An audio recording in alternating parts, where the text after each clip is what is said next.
Le salon de l'ufologie, c'est la rencontre de trois types de personnalités.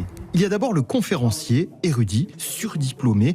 Il a passé sa vie à approfondir ses convictions. C'est le cas de René Arnaud, maître de conférences en physique à la retraite. Je me suis aperçu il y a de nombreuses décennies que les Sumériens disposaient d'une culture qui était au-delà de ce qu'elle pouvait être il y a 6000 ans, et donc des connaissances complètement anachroniques.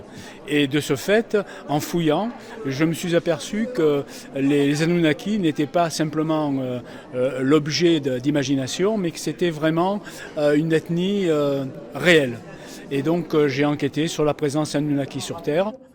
Dans son auditoire, il y a souvent le curieux, sceptique sur la pensée dominante, comme cette Nîmoise. On a voulu savoir qu'est-ce que c'était exactement comme salon et comme on n'en a jamais fait, et on a été curieuse, mais en même temps, vous savez, on ne vient pas ici par hasard non plus, quoi. On n'est pas seul.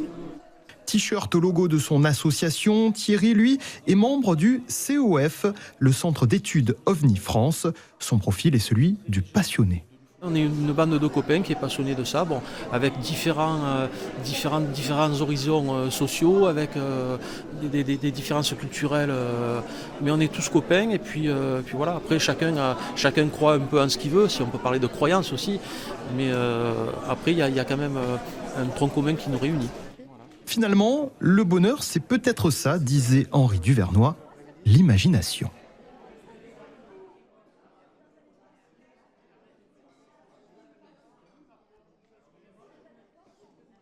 Une raison qui va au-delà de ce qu'on appelle la raison, pour faire court, quelles que soient les raisons.